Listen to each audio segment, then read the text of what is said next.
Imam Romli SPDI, 4 tanggal lahir, Pandean 20 Desember 1986. Alamat Jalan Martapura Lama, kilometer 10,5, Komplek Anugrah Jaya Bastari, nomor 40. Nomor telepon beliau, mungkin dari teman-teman semua ingin mencatat atau men-set nomor beliau. Saya akan bacakan 0856 5120 7989. Moto hidup beliau, khairun nasi anfa'uhum linnas.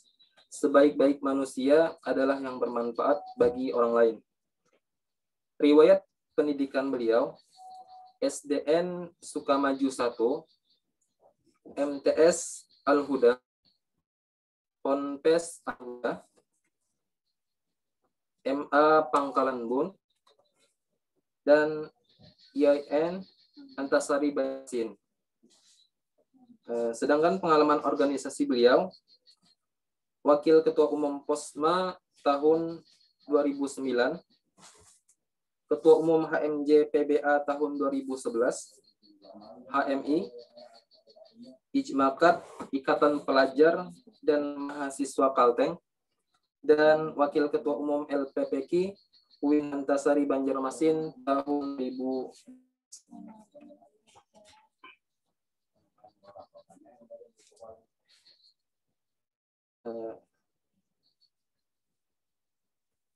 Assalamualaikum Ustaz.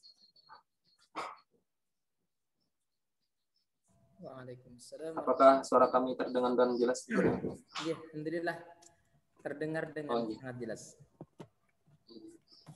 Baik, waktu dan tempat kami persilakan kepada Dian untuk memberikan pemaparan materi kita pada hari ini. Waktu dan tempat ulun persilakan. Syukran katsiran. Bismillahirrahmanirrahim. Assalamualaikum warahmatullahi wabarakatuh. Alhamdulillahilladzi an'amana bi ni'matil iman wa akramana bi syari'atil Islam wa afhamana bi 'ulumil Qur'an. Asyhadu an la ilaha illallah wahdahu la syarika lah al-malikul 'allam, asyhadu anna Muhammadan 'abduhu wa rasuluhu sahibul mu'jizati wal bayan. Allahumma shalli wa sallim ala sayyidina Muhammad wa ala ali sayyidina Muhammad, amma ba'du. Yang ulun muliakan, ulun hormati sahabat-sahabat kalian, pengurus LPPK, wabil khusus Ketua Umum beserta seluruh jajarannya, rekan-rekan sekalian yang semoga senantiasa dalam lindungan dan rahmat Allah Subhanahu wa taala. Alhamdulillah, puji dan syukur mari kita selalu dan senantiasa kita aturkan kehadirat Allah Subhanahu wa taala. Tentu karena atas segala nikmat dan karunia-Nya, alhamdulillah di pagi dalam kesempatan yang mulia ini kita dipertemukan kembali meskipun via Zoom. Mudah-mudahan tidak mengurangi dari makna dan hakikat pertemuan kita pada kali ini. Mudah-mudahan Allah senantiasa memberikan dan memberikan rahmat-Nya, meridhoi terhadap kegiatan dan agenda kita semuanya. Amin.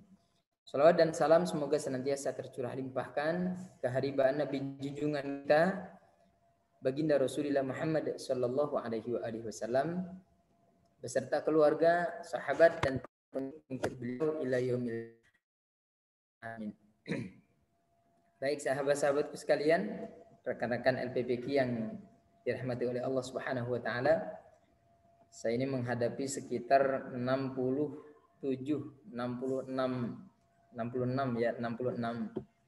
peserta ini, subhanallah. Kada gegampangan menghadapi bulan pianne. Perlu persiapan khusus, ada ritualnya. Karena nang dihadapi ini bubuhan ahlul Quran, bubuhan pencinta Al-Quran.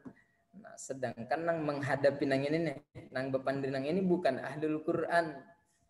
Kada lihai lagi di bidang Al-Quran. Jadi minta rela, ulun minta halal, minta ridha sebelumnya. Sahabat-sahabatku sekalian, para mustami'in yang dirahmati oleh Allah Subhanahu wa taala, pada kesempatan hari ini saya diberikan kesempatan untuk memberikan sebuah materi yang temanya judulnya adalah pentingnya mempelajari Al-Quran. Bisa dilihat di layar, terlihat ya? Oke. Pentingnya mempelajari Al-Quran. Kita santai aja lah, santai aja kita. Kenapa kita penting untuk mempelajari Al-Quran? Kira-kira kenapa kita penting untuk mempelajari Al-Quran? Yang pertama karena Al-Quran kita petunjuk atau pedoman dalam kehidupan kita. Betul ya? Al-Quran yang setiap hari kita baca, Al-Quran yang setiap hari kita pandangi, Al-Quran yang setiap hari kita bawa, itu adalah petunjuk dalam kehidupan kita. Ibarat sebuah mobil, ketika kita membeli dari pabriknya, dari showroom misalnya, maka kita akan mendapatkan buku panduan cara pemakaiannya. Kalian membeli kendaraan pun seperti itu. Dapat buku panduan cara penggunaan yang benar. Apa tujuan daripada buku pedoman yang kita peroleh tadi itu? Tujuannya tak lain dan tak bukan agar mobil tersebut bisa awet atau kendaraan kita bisa awet, terjaga dan nyaman dikendarai. Nah, sahabat-sahabat sekalian, begitu pula dengan kita manusia. Allah ciptakan kita sebagai manusia. Bahkan Allah katakan di dalam surah At-Tin, laqad khalaqnal insana fi ahsani taqwim, dalam bentuk dan rupa yang sempurna. Kesempurnaan kita itu bisa begitu luar biasa ketika kita padukan, kita mengikuti petunjuk yang telah Allah Subhanahu wa taala berikan. Kita lahir ke dunia, ada Allah membekali pedoman dalam kehidupan kita. Kitab petunjuk. Dzalikal kitabu la raiba fihi hudal lil muttaqin. Hudal lil muttaqin. Dia adalah sebagai petunjuk dalam kehidupan kita. Maka barang siapa yang mengikuti petunjuk Al-Quran dalam kehidupannya, maka dia akan selamat. Maka kalau kita bisa mengistilahkan kepada hal yang lain, jika kita mau minum obat, maka bacalah resep dokter, kan begitu. Ujar dokter, ini diminum sehari 3 kali, jangan sampai kurang, jangan pula lebih. Proporsional.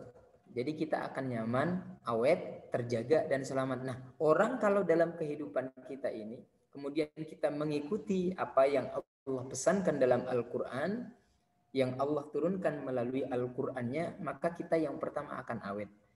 Awet kehidupan kita nih, insya Allah. Memang artinya awet di sini bukan hanya jasmani kita, tetapi amal ibadah kita menjadi awet. Orang kalau hidupnya itu sesuai dengan alur Al-Quran, maka apapun yang dikerjakannya insya Allah akan menjadi amal jariahnya. Insya Allah akan menjadi amal yang nanti amal itu tidak akan bisa pernah terputus. Dia akan menjadi awet. Kemudian dia akan terjaga. Orang yang hidupnya senantiasa berpedoman, berpegang, merujuk kepada Al-Quran, dia akan terjaga. Allah katakan, wa nunazzilu minal Qur'an, inna nahnu nazzalna dzikra wa inna lahu lahafidun. Kemudian nyaman. Orang yang memiliki petunjuk Al-Quran, berpegangan kepada Al-Quran dalam kehidupannya, dia akan nyaman. Orang yang membaca Quran, mentadabburi Al-Quran, itu hidupnya akan nyaman. Dalam artian Allah akan memberikan kebahagiaan dalam kehidupannya. Alladzina amanu wa tatma'innu qulubuhum bi dzikrillah. Ala bi dzikrillah tatma'innul qulub. Jadi zikir kepada Allah bukan hanya la ilaha illallah, tapi kita membaca Al-Quran itu dalam rangka zikir, ingat kepada Allah Subhanahu wa taala. Jadi itu adalah pedoman. Yang pertama, alasan kenapa kita harus mempelajari Al-Quran, kenapa kita penting untuk mempelajari Al-Quran, karena Al-Quran adalah pedoman dalam kehidupan kita. Hendak melangkah kita, langkah kita supaya selamat, baca petunjuknya, baca pedomannya. Yang kayak itu tadi. Itu yang pertama. Yang kedua, Iqra'ul Quran fa innahu ya'ti yaumal qiyamati syafi'an li ashabi. Sahabat-sahabatku sekalian, semua kita manusia itu akan mati, betul ya? Kullu nafsin dha'iqatul maut. Kita menghadap Allah nanti di akhirat. Saat manusia itu terbelenggu dalam kesulitan, menjerit tidak ada lagi yang mendengar, berteriak tidak ada lagi mengheraninya. yang konon matahari sejengkal dari kepala, panasnya dahsyat luar biasa. Maka di sana kita perlu syafi'. Ma huwa syafi'? Apa itu syafi'? Syafaat, pertolongan. Syafi' itu artinya adalah sahabat, teman. Coba bayangkan seandainya kita dalam kondisi kepepet luar biasa. Dalam kondisi kepepet luar biasa, terdesak luar biasa. Saat itu siapa yang sangat kita perlukan? Yang sangat kita perlukan adalah sahabat yang menemani kita. Pertolongan. Itulah syafaat. Jadi nanti di akhirat barangkali amal ibadah kita ini kada cukup lagi. Barangkali amal keburukan kita itu lebih banyak daripada kebaikan kita. Kalau dikilokan, seandainya dikilo-kilokan, keburukan kita ini 2 kilo, sedangkan kebaikan kita hanya 1,5 kilo. Keburukan kita 2 kilo, kebaikan kita 1,5 kilo. Mana bisa kita masuk ke dalam surganya Allah? Kita ya Allah ya Rabb. Dalam kondisi seperti itu kita bingung, sedikit lagi. 1,5 kilo lagi baru sama. Maka di situ yang kita harapkan adalah pertolongan dari sahabat, pertolongan dari kawan. Dan kawan yang terbaik yang mampu memberikan syafaat diantaranya adalah Al-Quran. Datang Al-Quran memberikan 1 kilo kepada kita. Baik di timbangan kita. Nah, jadi 2,5 kilo. Insya Allah akan mendapatkan surganya Allah Subhanahu wa Ta'ala. Itu syafi' atau syafaat, pertolongan. Jadi baca Al-Quranul Karim. Setiap hari. Kulla yaum. Jangan pernah kita bosan membaca Al-Quran. Yang ketiga. Kenapa kita harus mempelajari Al-Quran? Pentingkah kita mempelajari Al-Quran? Ya. Kenapa? Karena ujar Nabi kita, khairukum man ta'allama al-Qur'ana wa 'allamah. Khairukum man ta'allama al-Qur'ana wa 'allamah. Sebagaimana hadis Rasulullah ini yang diriwayatkan oleh Sayyidina Utsman ibn Affan. Sebaik-baik kalian adalah orang yang belajar Al-Quran dan mengajarkannya. Orang yang belajar Al-Quran, orang-orang yang terbaik. Nah, belajar Al-Quran di sini bukan hanya belajar tentang huruf-hurufnya, bukan hanya belajar tentang tajwidnya, bukan hanya belajar tentang hukum-hukum dan lain sebagainya. Fal-Qur'anul Karim nazala li umuri thalathah. Al-Quran itu diturunkan untuk 3 tujuan. Yang pertama, at-ta'abbudu bitilawatihi. At-ta'abbud bitilawatihi. Membaca Al-Quran dihukumi sebagai ibadah. Sebagai ibadah. Wa fahmu ma'anihi wal amalu bihi. Beribadah membacanya dihukumi sebagai ibadah, memahami maknanya dan mengamalkannya. Jadi 3 ini penting kita. Membacanya, memahami maknanya, dan mengamalkannya. Itulah yang disebut dengan sebaik-baik kalian. Jadi bukan hanya sekedar membaca. Bukan hanya sekedar kita mempelajari hukum-hukum tajwidnya, tetapi jauh lebih daripada itu adalah kita memahami maknanya dan juga mengamalkannya. Jadi alasan ketiga kenapa kita harus mempelajari Al-Quran, karena kita ingin menjadi manusia yang terbaik menurut Rasulullah Sallallahu Alaihi Wasallam. Nah, kalau terbaik menurut manusia biasa nang kayak kita nih, itu macam-macam pandangan manusia nang kayak kita nih, macam-macam pandangannya. Ada si A kalau ditanya orang yang terbaik itu adalah orang nang sugi, ujar. Ada nang si B nang terbaik itu nang bungas, nang sugi, bungas, berisi macam-macam itu nang terbaik, ujar. Tapi kata Rasul Shallallahu Alaihi Wasallam, yang terbaik di antara manusia itu adalah orang yang belajar Al-Quran dan mengajarkannya. Nah, kayak bubuhan pian sabarataan di Win Antasari yang masuk gabung di LPPK ini luar biasa. Ini adalah khairuman, sebaik-baik manusia. Khairun nas, sebaik-baik manusia. Makanya ulun tuh kalau menghadapi teman-teman LPPK itu kayak apa itu, agak minder ulun. Karena dari pancaran wajahnya itu sudah berbeda kita. Pancaran wajah bubuhan pian itu, masya Allah. Dilihat aja sudah senang, menyenangkan. Ulun memandang buan pian itu sudah ya Allah, adem, damai. Ya, masalah-masalah yang setumpuk itu hilang. Masalah yang banyak itu bisa menjadi hilang. Soal memandang bubuhan alul Quran yang kayak bubuhan pian, subhanallah. Orang yang berisi hutang banyak memandang buan pian gini. Kada diingat lagi lawan di hutang. Itu diantara keistimewaan Al-Quran tadi itu, subhanallah. Mudah-mudahan kan salah satu ciri orang yang masuk ke dalam surganya Allah, salah satu ciri orang yang masuk ke dalam surganya Allah itu adalah ketika dia dipandang wajahnya itu menyenangkan. Nah, itu ciri-cirinya orang yang bakalan masuk ke dalam surga. Di dalam surganya di dunia saja dipandang aja sudah menyenangkan.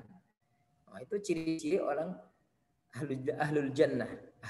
Beda dengan ahlun nar. Ahlun nar tuh kita melihat gini muar sudah. Nah, itu melihat muar.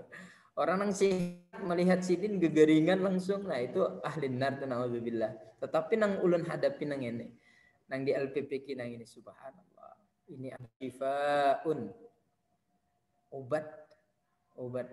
Jadi bubuhan pia nang pina umur sudah agak-agak tua sudahan, kena sudah lulusan tuh banyak ya dia memandang bubuhan LPPK ini. Nah. Kalau pang ada sangkut di situ supaya hati itu damai. Wallahu a'lam bishawab. Nah, itu yang ketiga. Nah, jadi orang yang mempelajari Al-Qur'an dan mengajarkan Al-Qur'an itu adalah manusia yang terbaik. Khairukum man ta'allama al-Qur'ana wa 'allamah.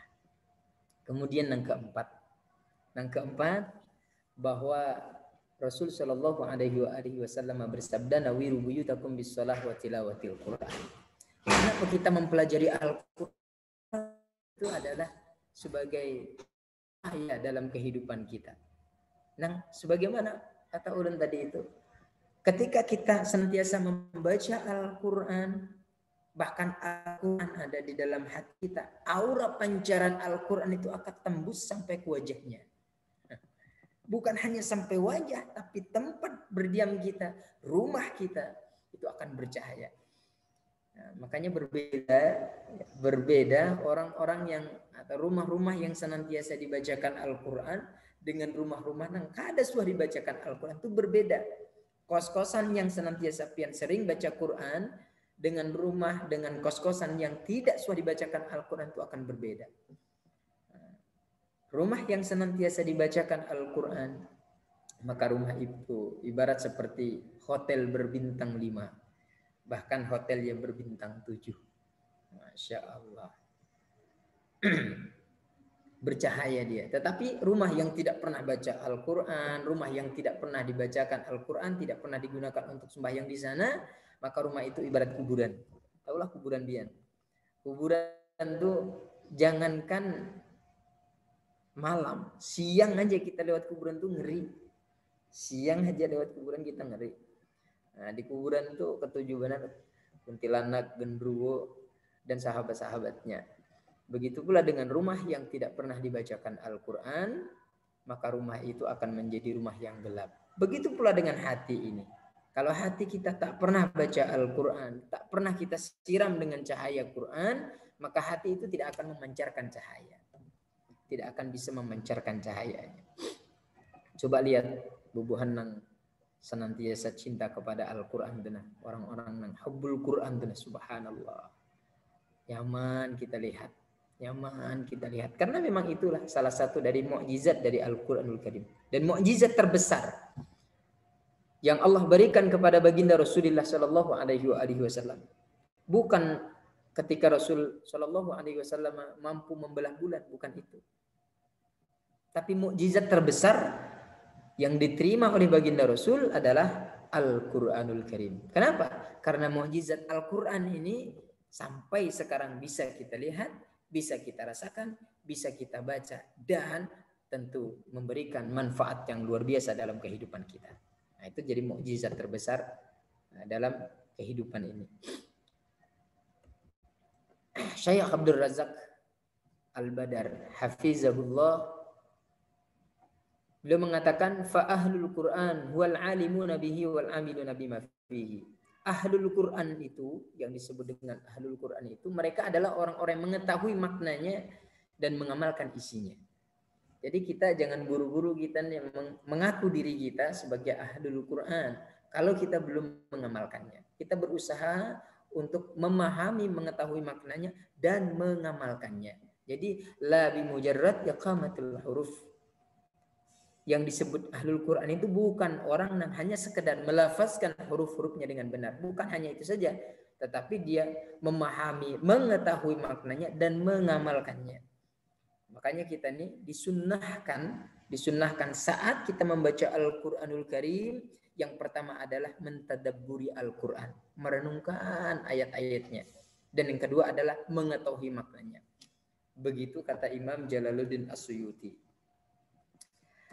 Subhanallah. Jadi sahabat-sahabatku sekalian, kelebihan dan keistimewaan yang lebih daripada itu bahwa mereka yang senantiasa mempelajari dan membaca Al-Quran disebutkan oleh Rasul Shallallahu Alaihi Wasallam sebagai ahlullah, keluarganya Allah. Fa inna lillahi azza wa jalla ahlun fid dunya. Allah punya keluarga di dunia. Maka sahabat lainnya mendengar Rasul mengatakan seperti itu berkata, ya Rasulullah, halillahi azza wa jalla ahlun. Apakah Allah itu punya keluarga? Padahal Allah al-ahad. Allah itu esa, Allah itu satu. Apakah dia punya keluarga? Maka Rasul mengatakan, na'am, ya. Siapa keluarganya Allah di dunia? Alladzina yaqra'una al-Qur'an. Mereka yang senantiasa gemar membaca Al-Quran, mengamalkan isi kandungan Al-Quran. Itu adalah ahlullah. Dan perlu kita garis bawahi, maksud daripada ahlullah, keluarganya Allah di sini bukan bening sanakan. Bukan bening sanakan, maha suci Allah dari bening sanakan kada. Tetapi maksud di sini adalah Allah cinta lawan orang tersebut sebagaimana keluarga cinta kepada keluarga yang lainnya. Sebagaimana kita punya kakak, kita mencintai kakak kita. Berkeluarga tadi kayak apa? Orang kalau sudah jatuh cinta itu kan luar biasa. Apapun yang kita minta diberinya. Apapun yang kita minta diberinya. Maka jadikan Al-Quran itu dalam kehidupan kita itu senantiasa kita baca. Supaya kita menjadi ahlul Quran sehingga kita disebut sebagai ahlullah. Dan ingat, ahlul Quran tadi adalah orang yang mengetahui maknanya dan mengamalkan isinya. Kita kalau sembahyang, sahabat-sahabatku sekalian, kita kalau sembahyang, salah satu tata cara kita agar kita menjadi khusyuk dalam sholat itu adalah mengetahui makna apa yang kita baca. Mengetahui makna apa yang kita baca. Jadi saat kita sembahyang, ya Allahu Akbar, kita tahu makna, maksud daripada Allahu Akbar. Ketika kita mengangkat tangan, itu kita tahu, oh ini bentuk penyerahan diri kita kepada Allah. Kalau ada penjahat dikejar polisi, dia angkat tangan, berarti dia menyerahkan. Dia menyerah. Begitupun kita ketika kita menghadap Allah, kita mengucapkan, mulut kita mengucapkan Allahu Akbar. Tangan kita mengangkat seperti ini. Pada hakikatnya kita menyerahkan diri kita, kehidupan kita kepada Allah Subhanahu wa taala. Nah, itu kita ungkapkan dalam bentuk inna salati wa nusuki wa mahyaya wa mamati lillahi rabbil alamin. Nah, kita mengetahui artinya dan mentadabburi, merenungkan maknanya. Setelah itu dalam kehidupan nyata kita atau mempraktekannya. Harus kita mengamalkannya. Ya Allah, pian nang maha besar ya Allah. Nah, kalau kita tahu Allah itu maha besar, berarti ulun ini halus kecil ya Allah, kada ada apa-apanya.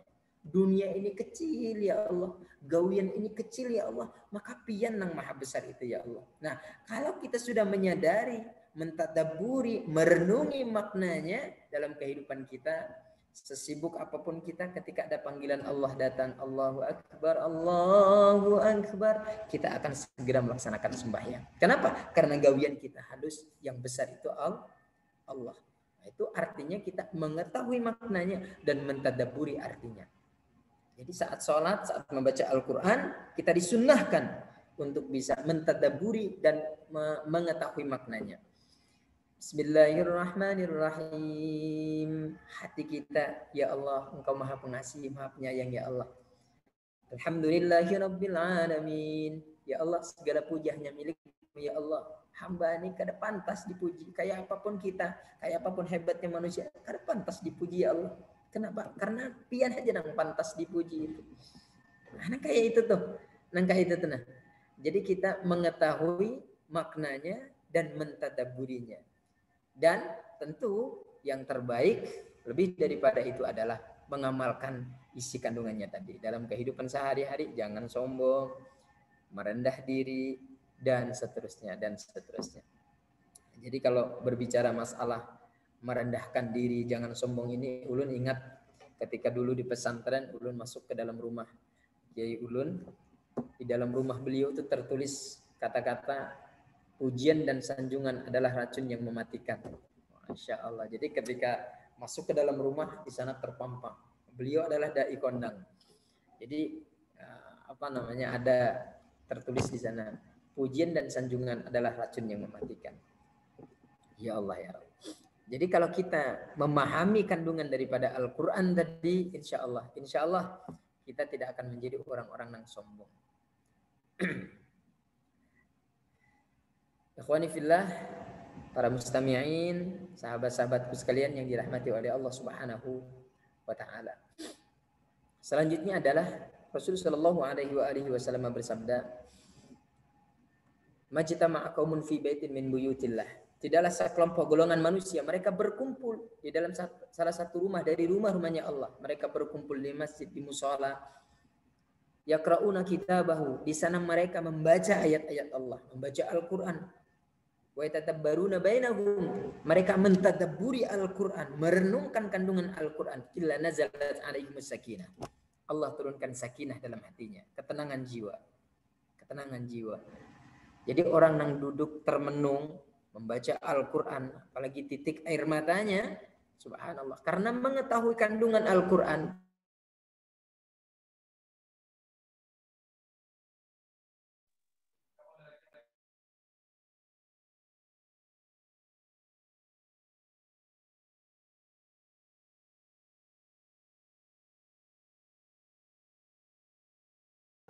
Allah berikan suntikan ketenangan jiwa yang kita cari, bukan uang. Kita tidak munafik bahwa kita manusia, hidup ini perlu uang. Tetapi ketenangan jiwa yang ada dalam hati ini tidak terletak dalam uang. Tidak terletak dalam uang. Ada Merkel, miliarder dari Jerman. Miliarder dari Jerman, miliarder pian. Duitnya nang kadang kayak duit kita ada beseri orang miliarder dari Jerman. Frustasi, mungkin kebanyakan duit ke apanya. Apa yang terjadi? Dia bunuh diri, dia tabrakkan dirinya di rel kereta api. Bah, meninggal dunia, mati. Innalillahi wa inna ilaihi raji'un. Ini Allah ingin mengembarkan kepada kita bahwa ketenangan jiwa kita, ketenangan batin kita letaknya bukan dalam uang. Bukan dalam harta yang melimpah ruah. Di mana letaknya? Lagi-lagi kita kembali kepada Al-Quran. Alladzina amanu wa tatma'innu qulubuhum bidzikrillah, dengan zikir kepada Allah, baca ayat-ayat Allah Subhanahu wa taala. Sepertiga malam kita bangun. Ngapain bangun? Tahajud. Ya 2 rakaat cukup. 2 rakaat dulu, 2 rakaat. Habis itu buka Al-Quran. Ar-Rahman 'allamal Qur'ana khalaqal insana 'allamahul bayan. Subhanallah. Di situ letak ketenangannya. Kuitan gini. Kalau mendengar bubuhan pian jam 3 bangun, jam 2 bangun tuh Masya Allah. Bangun mereka mendengar sayup-sayup suara ada. Surah Ar-Rahman dibaca, surah Al-Waqi'ah dibaca di kamarnya. Ujar mamanya melihat, Masya Allah, dipanggil kiau abahnya, bah, lihat. Anakku tuh. Ujar mama, anakku. Ujar abah, oh itu anakku. Nak berabut sidin. Berabut sidin, Masya Allah. Titik banyu mata abah, titik banyu mata mama, mendengar lantunan ayat-ayatnya. Allah Subhanahu wa ta'ala nang pian baca tadi itu. Tenang jiwanya. Tenang jiwanya. Sidin begawi dari pagi sampai sore itu tenang. Kenapa? Karena di rumah ada anak yang soleh yang senantiasa membaca Al-Quran. Masya Allah. Buktikan. Masya Allah. Ada juga anak yang model zaman sekarang ini. Ini wali. Anak zaman sekarang ini banyak nang wali. Ujar si mama bangun jam 3, Umai melihat cahaya di muka anaknya nih. Ya Allah ya Rabb. Bergegas sidin buka mendatangi si abah. Bah, ya. Ternyata anak kita nih wali bahai. Kenapa? Karena tuh lihat di jam 3 malam lah. Mukanya bercahaya dalam selimutnya. Masya Allah. Begitu buka, wah, HP sekalinya macam ini, main game. Itu anak sekarang main game, mukanya bercahaya karena cahaya HP. Jadi ujar siapa? Nah ini bukan wali nih, ini waluh ini. Naudzubillah min dzalik. Tapi teman-teman di LPPQ tidak seperti itu. Dia mencari ketenangan batin, ketenangan jiwa itu ada di dalam Al-Quran dengan lantunan-lantunan ayat-ayat Allah Subhanahu wa Ta'ala. Masya Allah. Pangkat, jabatan, kedudukan yang tinggi itu pun tidak menjamin manusia untuk bisa hidup tenang. G. Vargas, presiden Brazil 1954, dia tembakkan jantungnya sendiri. Bayangkan, dia presiden, pangkat, jabatan, kedudukannya tinggi, tetapi dia tidak mendapatkan ketenangan jiwa. Orang yang mendapat ketenangan jiwa itu adalah orang yang senantiasa dekat dengan Allah Subhanahu wa Ta'ala. Dan bagi kita, salah satu cara kita untuk mendekatkan diri kepada Allah, bahkan cara kita berkomunikasi dengan Allah adalah membaca ayat-ayat Allah Subhanahu wa Ta'ala. Maka wajar ketika ada orang-orang salafun saleh itu yang bahkan meninggal dunia ketika dia mendengar ayat-ayat Allah, meninggal dunia. Masya Allah. Kenapa? Karena saking takutnya dengan ayat. Dia paham. Maknanya paham. Maksudnya paham. Sehingga ketika dia mendengar ayat-ayat tentang azab, dia bisa takajud. Takajud sidin meninggal dunia. Seperti siapa? Ali Al-Fudail. Ali ibnu Al-Fudail. Itu kan meninggal dunia beliau ketika mendengarkan ayat-ayat Allah Subhanahu wa Ta'ala. Bahkan ketika Al-Fudail itu menjadi imam, ayahnya ini menjadi imam, tiba-tiba anaknya ini masbuk, si Ali ini masbuk ketika berdiri di belakangnya karena Al-Fudail ini tidak tahu bahwa ada anaknya di belakang. Beliau membaca ayat-ayat Allah yang berkaitan dengan kubur, berkaitan dengan azab. Masya Allah, seketika itu Ali pingsan. Berjam-jam, pingsannya itu berjam-jam. Bahkan kata ibundanya, wahai Fudail, apakah engkau ingin membunuh anakmu dengan ayat-ayat yang kau baca? Nah, itu orang-orang bahari salafun saleh. Mun kita ada sampai lagi makomnya nangga itu kita tilawahkin tetawaan kita nehan ada sampai lagi makomnya. Mudah-mudahan suatu saat kita mampu merenungi ayat-ayat Allah Subhanahu wa Ta'ala. Jadi ada para sahabat itu yang ketika membaca Al-Quran itu tersenyum, membaca Al-Quran menangis. Kenapa? Karena tahu maknanya. Kalau kita ini tertawa terus, tersenyum terus, karena tahu itu ayat azab kah, ayat tentang jannah kah, ayat tentang siksa kubur kah, tawa terus, senyum terus. Kenapa? Karena kita ada beilmu. Nah, itu bedanya orang yang beilmu dengan orang yang kada beilmu. Subhanallah. Sahabat-sahabatku sekalian yang dirahmati oleh Allah Subhanahu wa Ta'ala, maka penting sekali kita untuk mempelajari Al-Quran. Man qara'a harfan minal Qur'anil Karim. Barang siapa yang membaca satu huruf daripada Al-Quran min kitabillah falahu hasanatun, maka dia mendapatkan kebaikan. Wal hasanatu asyru amsalihha, dan satu kebaikan itu Allah lipat gandakan menjadi 10.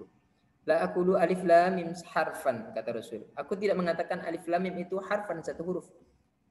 Walakin al alif harfun wal lam harfun wal mim harfun. Jadi alif lam mim 3 huruf. Satu hurufnya 10. Alif lam mim berarti 30. Alif lam mim 30. Dagum 30 kilo dapat kita pahala nang tadi.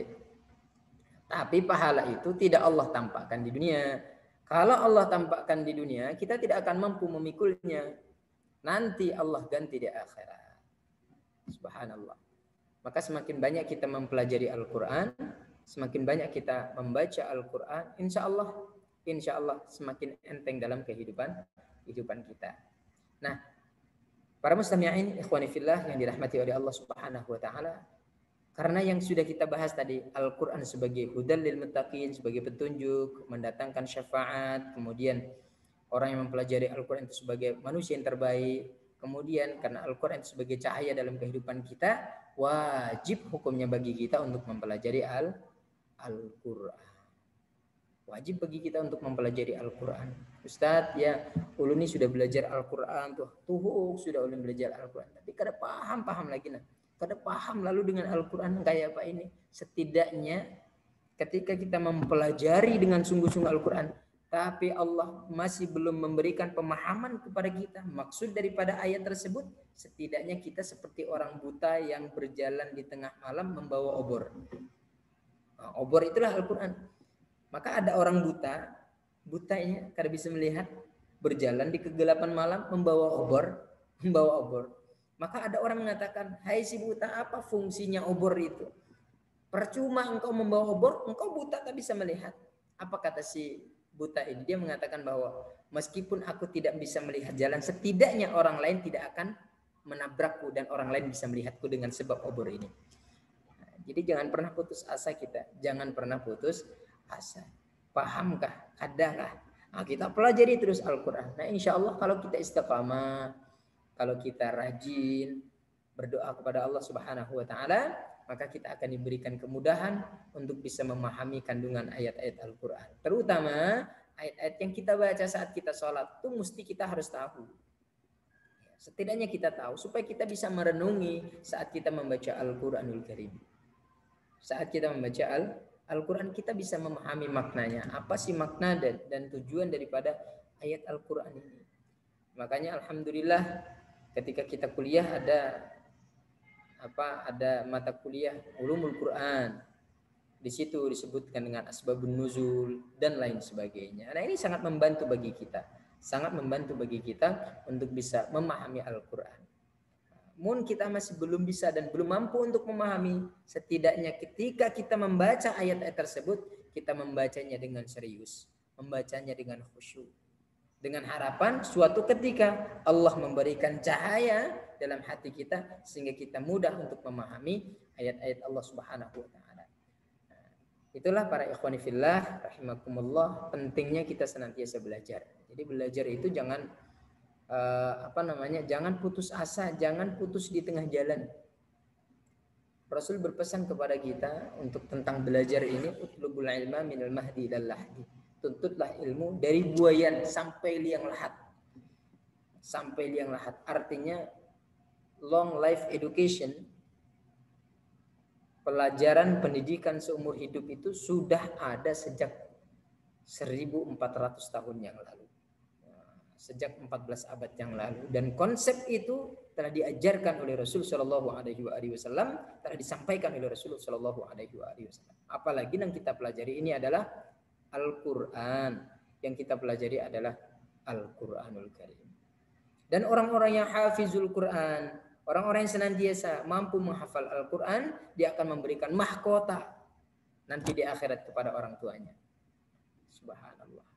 Jadi kalau kita membicarakan tentang kenapa kita penting mempelajari Al-Quran, wah itu subhanallah. Kalau kita kupas satu persatu itu ada 1000 poin bisa lebih daripada itu. Waktunya aja lagi nggak ada cukup.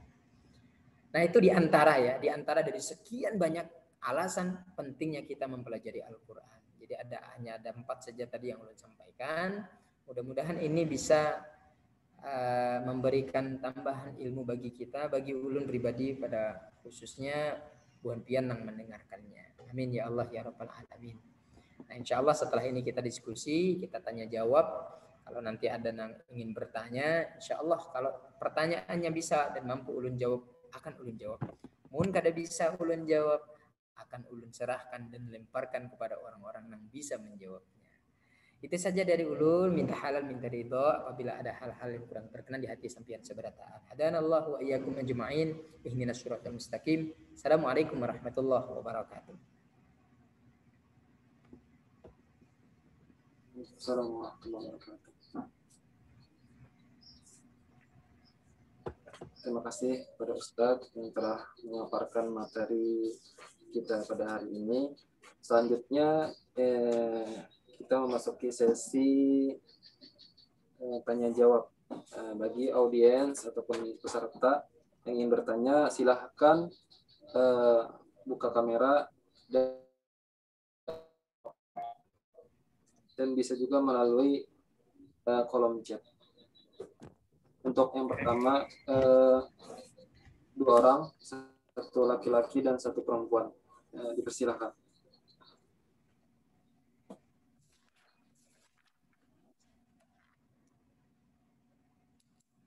Ya, dipersilahkan kepada Bang Ipul.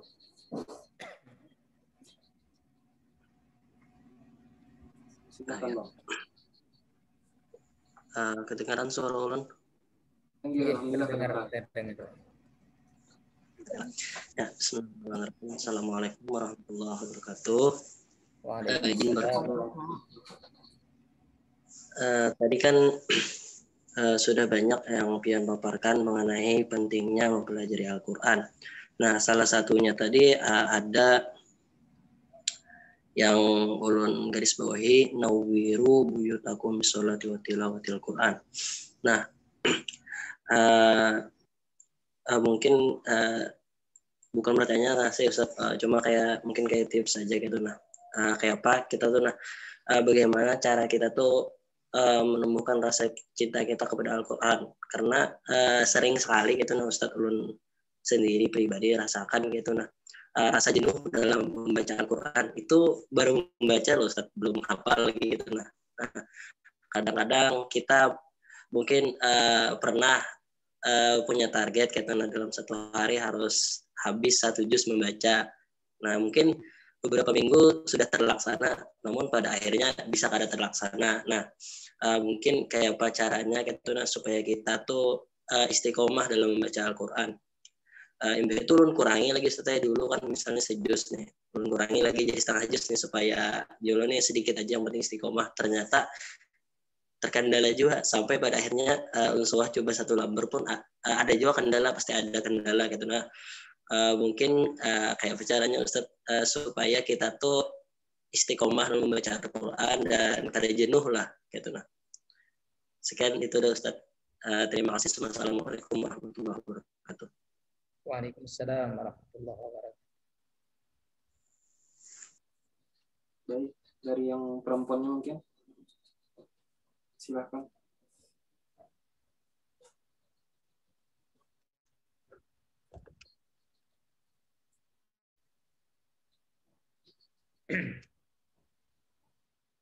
Ada lagi?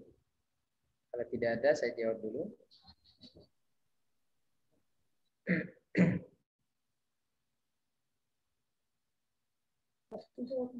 Mungkin dijawab aja dulu, Ustaz. Oke.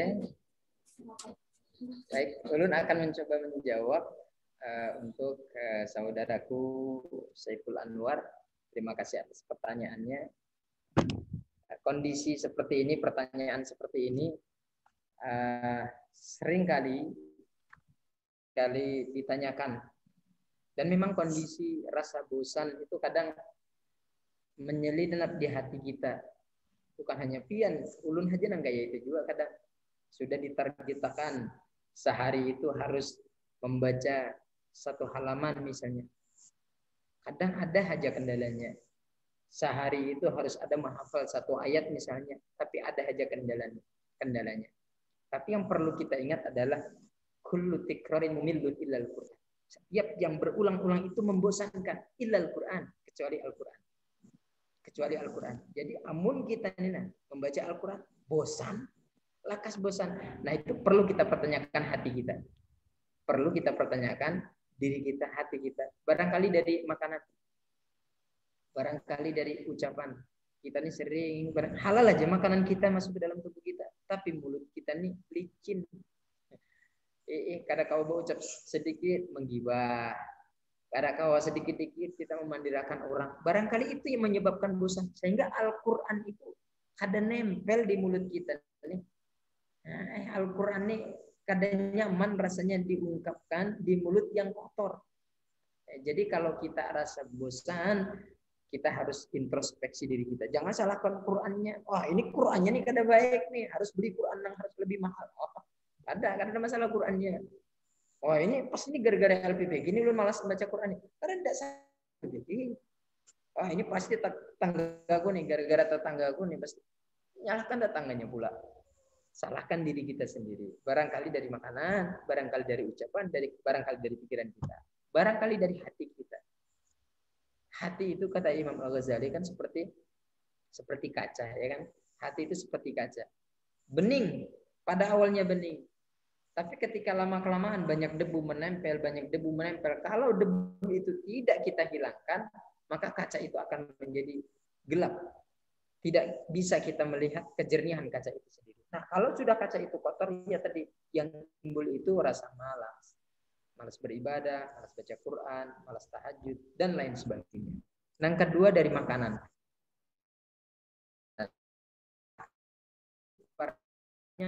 sebagaimana kata Imam Sa'al yang juga dikutip oleh Hujjatul Islam Abu Hamid Muhammad bin Muhammad Al-Ghazali. Imam Al-Ghazali di dalam Ihya Ulumuddin beliau mengatakan bahwa la tajidul khauf hatta ta'kulal halal. Engkau tidak akan mendapatkan rasa takut kepada Allah dalam hatimu hatta ta'kulal halal, sehingga makanan yang masuk ke dalam tubuhmu itu halal. Jadi hati-hati kita. Hati-hati benar dengan makanan, hati-hati dengan ucapan kita. Nah, barangkali itu. Tetapi kalau kita ditanya bagaimana tipsnya? Kalau kita membaca buku-buku orang hebat, buku orang-orang yang hafal Quran, tahfizul Quran, itu metodenya macam-macam. Yang pertama adalah faqalil, sedikit demi sedikit. Sedikit demi sedikit. Tapi memang sulit sekali ya. Sulitnya itu istiqomah itu. Makanya perjuangan terbesar di dalam mempelajari Al-Qur'an, menghafalkan Al-Qur'an itu adalah istiqomah. Makanya al-istiqomah itu khairum min alfi karamah. Istiqomah itu lebih baik daripada 1000 karamah. Istiqomah itu nang berat. Istiqomah itu nang berat. Wayah-wayahnya aja kita nih. Kalau datang malaikat ke dalam hati kita nih, rajin kita. Tapi dapatnya kuntilanak hantu nang apa-apa kan masuk ke dalam hati kita, itu boleh kita baca Quran nang kayak itu toh. Nang kayak itu. Jadi Masya Allah. Nah, salah satu tipsnya adalah sedikit demi sedikit. Sedikit demi sedikit. Kemudian yang kedua adalah berusaha memahami maknanya. Berusaha memahami maknanya. Apa gerang? Sebenarnya banyak orang-orang barat itu yang ingin meruntuhkan Islam melalui Al-Quran. Ditelitinya Al-Quran. Di mana ada kesalahan Al-Quran. Tapi ala kulli hal, dengan kemukjizatan dan kehebatan Al-Quran, mereka tidak bisa melumpuhkan Quran. Justru dia masuk ke dalam Islam. Justru dia masuk ke dalam agama Islam. Padahal yang diteliti adalah baru Qul huwallahu ahad, Allahus samad. Jadi maknanya itu digali mereka, dibaca tafsir macam-macam. Ternyata ya Allah, di situ ada petunjuk dari Allah Subhanahu wa taala. Jadi kita berusaha memahami maknanya. Kemudian yang ketiga adalah baru kita mengangan-angan tentang pahalanya. Nah, jadi pahala nih, ya. Kalau kita kan orientasinya masih ke pahala nih. Kalau disuruh ikhlas masih berat benar masihan. Tapi kalau orientasinya pahala, nah itu agak ada magnetnya gitu. Ada magnetnya. Padahal pahala kah? Kada kah? Gitu. Kalau orang ikhlas itu kan kayak itu. Imbalannya kah? Kada kah? Digawi itu tingkatan makomnya makom ikhlas. Makom ikhlas. Sama kayak Rabi'ah al-Adawiyah itu. Kata beliau, ya Allah ya Rabb, aku tidak apa-apa masuk ke dalam neraka-Mu asalkan Engkau ridha. Asalkan Engkau ridha. Orang yang masuk ke dalam neraka kada mungkin Allah itu ridha. Kalau Allah itu ridha, kada mungkin orang itu masukkan ke dalam neraka. Jadi itu makomnya adalah makom ikhlas. Makomnya adalah makom ikhlas. Kalau kita membacanya, kalau setingkat kita ini masih ini ganjarannya banyak nih, ini pahalanya banyak. Nah, mungkin itu salah satu bisa memotivasi kita untuk menumbuhkan rasa cinta kita kepada Al-Quran. Nah, mungkin itu sahabatku Saiful Anwar, jawaban ulun. Masih banyak lagi lah sahabat-sahabat yang lain, insya Allah lebih Ian juga jauh lebih tahu tentang hal-hal yang seperti ini. Nah, itu dari ulun. Syukran katiran. Terima kasih banyak Ustaz. Sama-sama, minta rela ulun. Ya, baik. Yang lain mungkin dari penontonnya, kalau tidak ada bisa dari teman-teman yang lain juga. Silakan nyalakan kamera dan mikrofonnya. Kita bisa raise hand seperti Bang Saiful Anwar tadi. Ini kita fokusnya.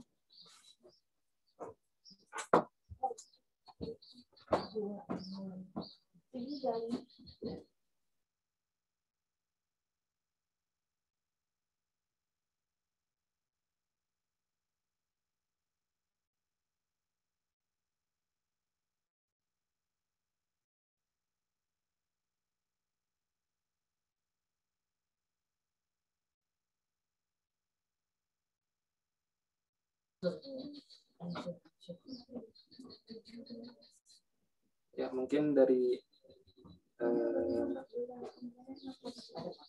Nabulan mungkin ada ingin bertanya, Ustaz.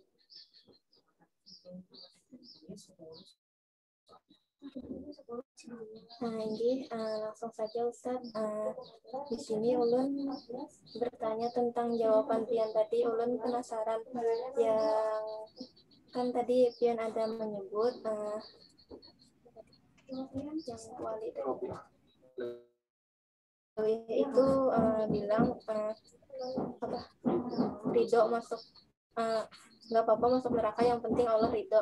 Nah, jadi yang ulun tanyakan di sini kan udah kata Pian tadi nggak mungkin Allah itu ridho kalau hambanya masuk neraka. Nah, berarti apakah orang-orang yang masuk neraka itu Allah tidak ridho kayak gitu? Baik, terima kasih. Itu bahasa-bahasa seperti bahasa Abu Nawas saja ya. Sama dengan bahasa sufi, bahasa sufi mengungkapkan rasa cintanya kepada Allah Subhanahu wa taala. Jadi bahasa lainnya, bahasa kitanya itu, ya Allah, ulun ini hendak diapakan saja kada apa-apa, asalkan pian rela, hendak pian banting kah kada apa-apa juga. Tapi secara logika kita, apakah mungkin orang yang ridho itu membanting kita? Kada mungkin. Ya Allah, ulun hakun aja pian masukkan ke dalam neraka kada apa-apa, asalkan pian ridho. Mungkinlah kira-kira kalau Allah ridho itu memasukkannya ke dalam neraka? Kada mungkin. Orang yang masuk neraka itu pasti Allah tidak ridho kepada orang tersebut. Nah, kan begitu. Jadi itu bahasa-bahasa sufi yang karena mereka kayak apa ya? Saking besarnya cinta mereka kepada Allah Subhanahu wa taala. Nah, gitu. Jadi Rabi al-Adawiyah itu kalau sembahyang malam itu beliau itu sujud itu, ya Allah, sajadahnya itu sampai basah karena air mata. Basah, beliau menangis karena air matanya, takut kepada Allah Subhanahu wa taala. Dan kita ingat salah satu mata yang selamat itu adalah mata yang digunakan, mata yang meneteskan air matanya karena takut, khaufulillah, karena takut kepada Allah Subhanahu wa taala. Khasyatillah. Jadi itu sebenarnya tadi itu ungkapan-ungkapan bahasa seperti itu adalah karena mengungkapkan rasa penyerahan diri kepada Allah Subhanahu wa taala. Jadi seperti itu. Mungkin itu jawaban dari ulun. Insyaallah ada referensi lain atau jawaban lain dari sahabat-sahabatku sekalian atau dari penanya sendiri barangkali ada jawaban lain, monggo silahkan. Nah, itu dari ulun, syukran katsiran. Dari teman-teman yang lain mungkin waktu kita masih 20 menit lagi. Bagi yang ingin bertanya dipersilahkan.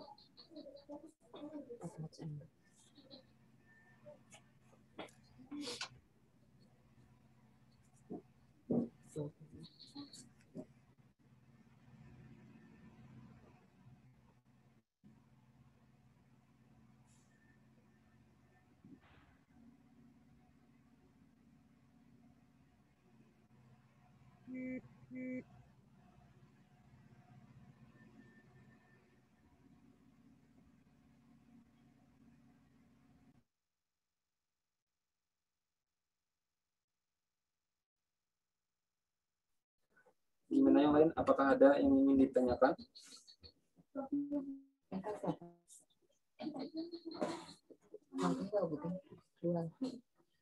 Isinya apa ya?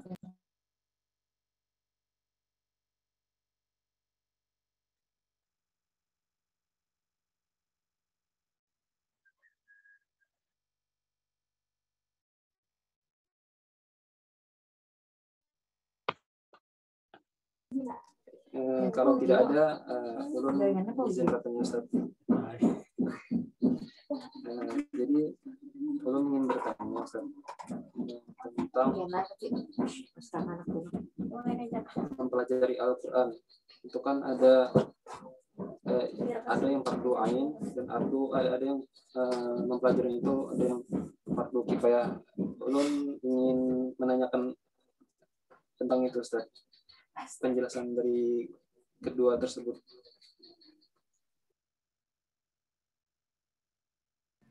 Bisa diulang pertanyaannya, dari sini kurang terdengar jelas. Jadi orang ingin bertanya tentang kan ada dua di dalam pada mempelajari Al-Quran itu, ada yang fardu ain dan ada yang fardu kifayah.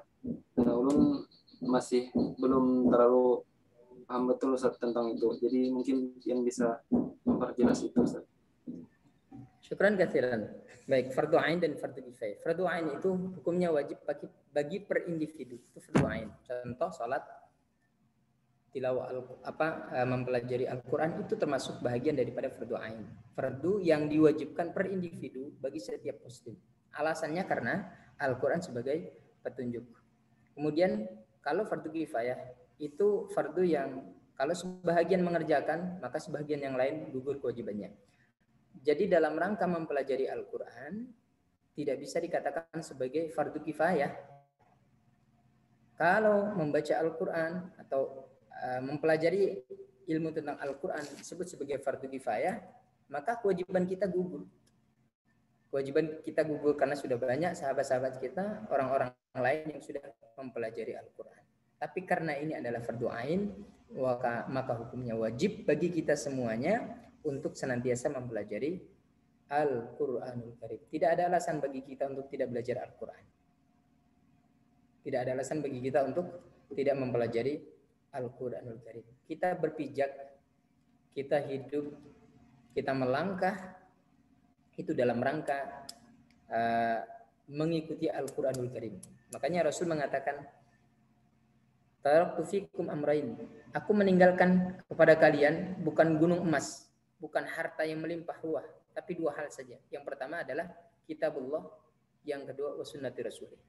Yang pertama Al-Quran, yang kedua adalah sunnah. Barang siapa yang berpegang teguh kepada keduanya, lan tadillu abada, dia tidak akan tersesat selama-lamanya. Nah, kita ini hidup kan kadang hendak tersesat, jujurlah. Kadang hendak kita ini tersesat. Inggih. Dan nanti di akhirat itu masing-masing kita, kadang diwakili kita. Kalau pang nanti kita ini ulun diwakili oleh Abah Ulun masuk ke dalam surga misalnya. Ulun sudah terwakilakan umpat jo ulun kada yaumala yanfa'u malun wala banun.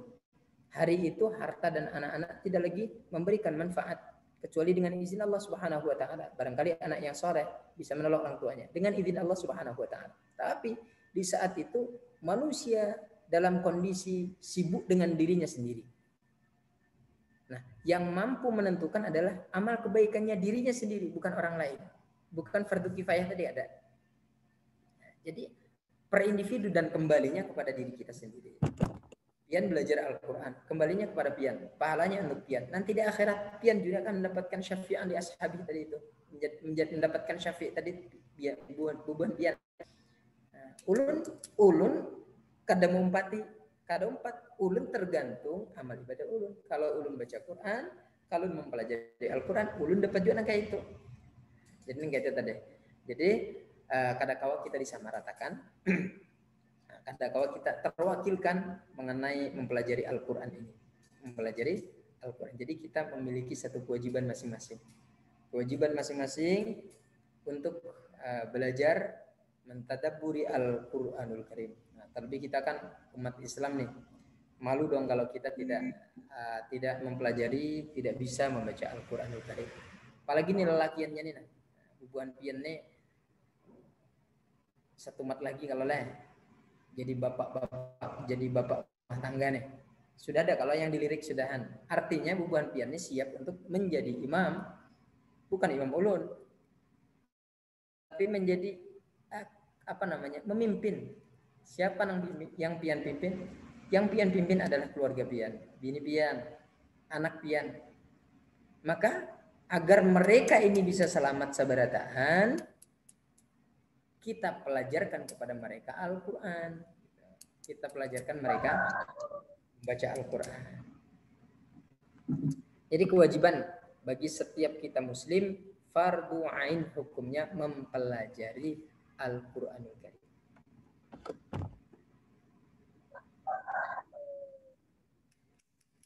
Begitu. Syukran katsiran. Kalau ada yang lain, monggo. Ada yang menambahkan, monggo silakan. Terima kasih Ustaz.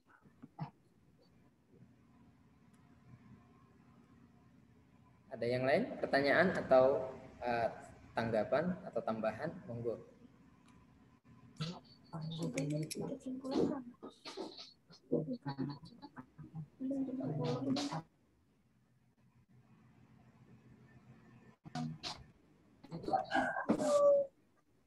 Kalau tidak ada mungkin kita cukupkan. Terima kasih kepada Ustaz yang telah menjawab pertanyaan-pertanyaan dari teman-teman tadi. Saya di sini sebelum menutup acara ini, izinkan saya untuk menyimpulkan sedikit dari penyampaian pemaparan dari materi tadi. Yang pertama yaitu Al-Quran sebagai petunjuk dalam kehidupan. Orang-orang yang berpegang pada Al-Quran dalam kehidupannya itu akan nyaman dalam kehidupannya. Kemudian Al-Quran akan menjadi syafaat bagi pembaca Al-Quran, bagi pembacanya, karena kita memerlukan pertolongan kepada teman khususnya. Jadi sebaik-baik teman itu yaitu adalah Al-Quran. Kemudian dalam mempelajari Al-Quran bukan hanya adalah membaca, tapi juga memahami dan mengamalkannya. Karena kita ingin menjadi orang yang terbaik. Kemudian Al-Quran itu sebagai cahaya. Rumah yang dibacakan Al-Quran ibarat hotel berbintang 5 berlapis jamrud. Sedangkan rumah yang tidak dibacakan Al-Quran, maka rumah tersebut bagaikan kuburan. Allah memiliki keluarga di dunia, yaitu mereka yang senantiasa mentadaburi Al-Quran dan mengamalkannya. Ketenangan jiwa itu bukan terdapat pada harta benda, tetapi ketenangan jiwa itu dengan membaca ayat-ayat suci Al-Quran dengan putus asa. Mungkin dari ulun, maaf jikalau ada kata-kata ataupun perbuatan dari ulun, dari kami khususnya salah dalam penyampaian ataupun yang lainnya. Semoga materi pada hari ini kita bisa amalkan untuk kehidupan kita di kemudian hari. Amin amin ya rabbal alamin. Terima kasih kepada Ustaz yang telah menyampaikan materi hari ini. Kami tutup acara hari ini, materi keempat ini. Wabillahi taufik wal hidayah. Wassalamualaikum warahmatullahi wabarakatuh. Waalaikumsalam warahmatullahi wabarakatuh. Waalaikumsalam warahmatullahi wabarakatuh. Terima kasih Ustaz. Sekali lagi semuanya. Ya.